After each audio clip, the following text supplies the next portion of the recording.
Hello everyone, welcome to my YouTube channel. In this video we are discussing Java Applet.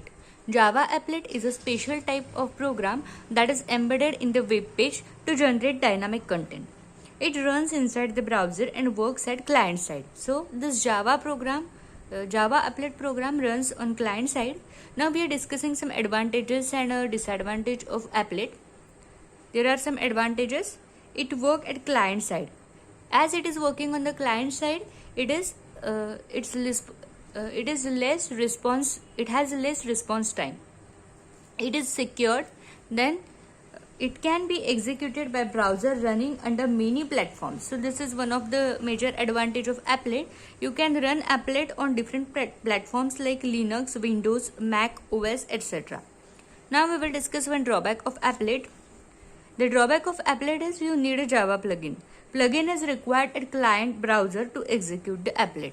So this is a brief about applet introduction. Now we will discuss hierarchy of applet. So you can see here object, component, container, panel, applet and JApplet. These are some classes and hierarchy of inheritance for the applet. From this hierarchy we can say that applet class extends panel class extends component class, which is subclass of component. So this is about the hierarchy of applet.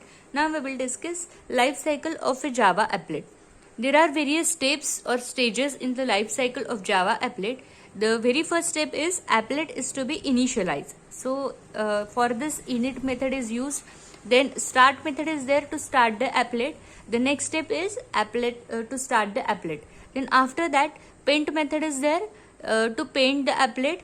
Then stop method is there, and at last the applet is to be destroyed. So initialization, starting of applet, painting or displaying the result, then stopping the applet and destroying the applet. These are some stages, or we can say steps in the life cycle of Java applet. Now we will discuss various methods to carry out this life cycle of Java applet. The very first method is public void init method. This init method, we are discussing this four methods which are provided by this java.applet.applet class.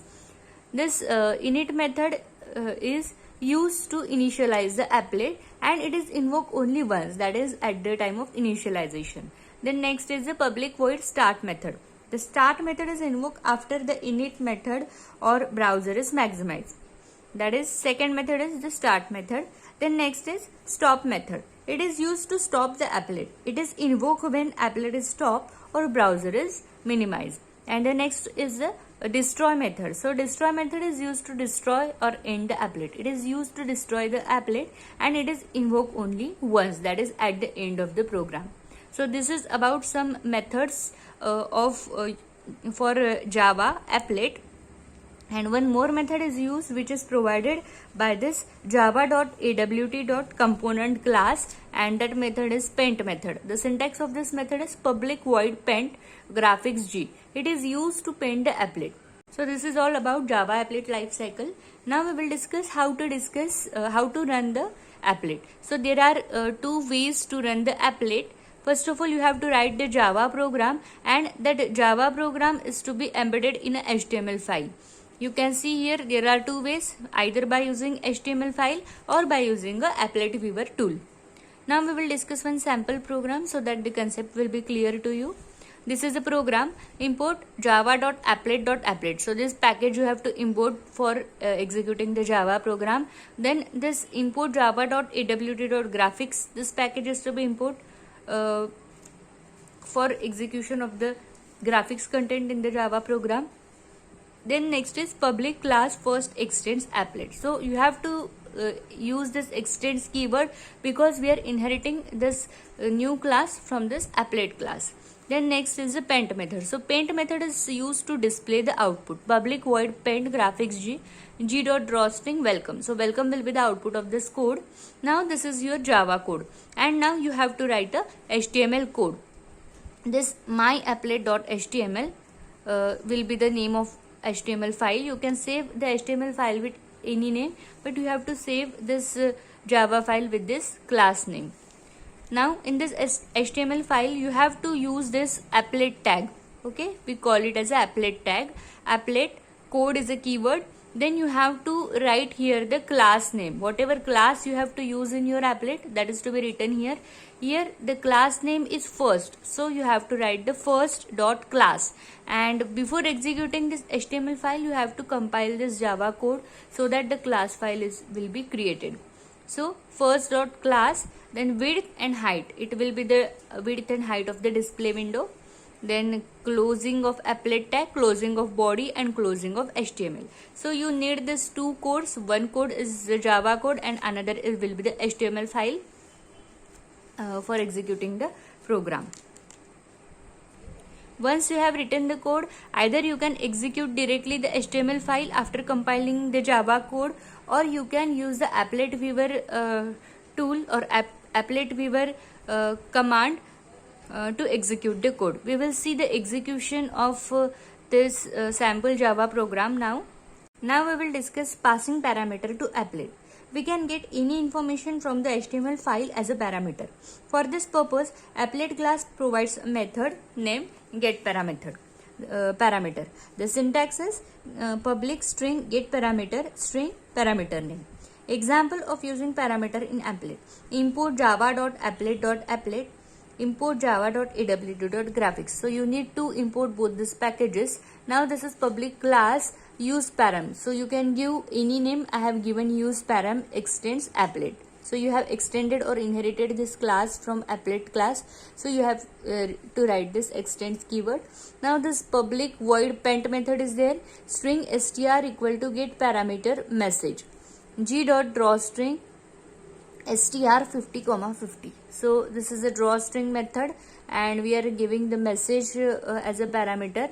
And in the applet in the HTML file, you have to use this applet code and you have to give the reference of this class file, that is use parameter.class width and height. And then here you can see one more tag, param name equal to message and value equal to welcome to applet. So welcome to applet will be the output of this code. So this is all about the applets. In this video we have discussed what is meant by applet. Then we discuss various advantages and disadvantages of applet.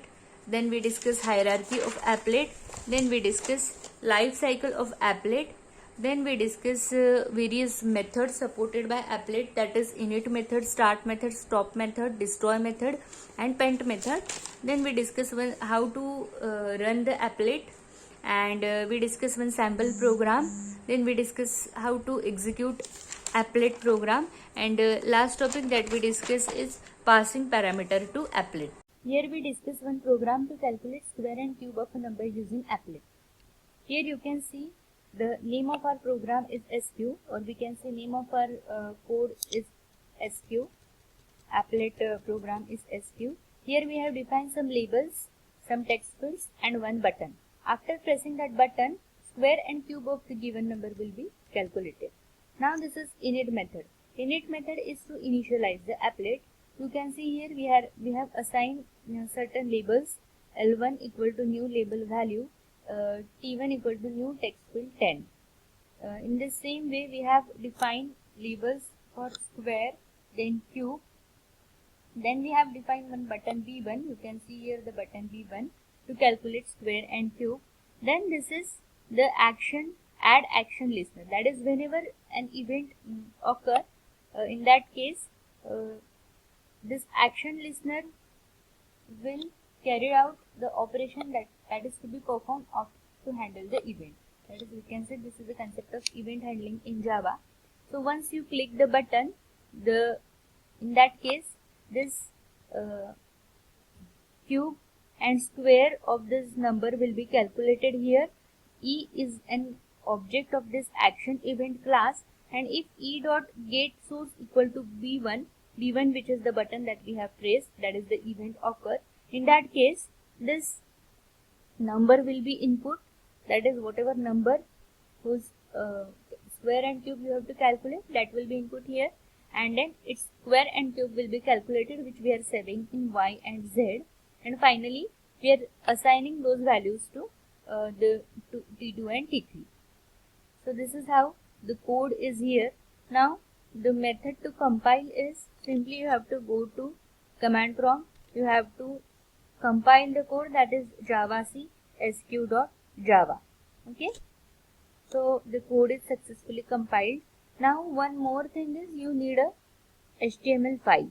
I'll simply open this HTML file, or you can say simply the applet tag is to be there in the HTML file. The syntax of applet tag is applet code, then sq.class, and you have to set the width and height. Now after compilation, you have to use the applet viewer tag, applet viewer. Then you have to write that HTML file name. So I have saved that file with SQ. Now here you can see the output window. Okay. Value, suppose I have to calculate square of 2.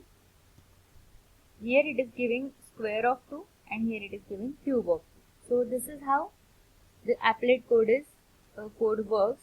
So you can create a separate files, that is HTML file and Java file, that is applet file, Java applet file, to execute the applet. So that's all for this video. Thank you for watching, and don't forget to like, share and subscribe my YouTube channel.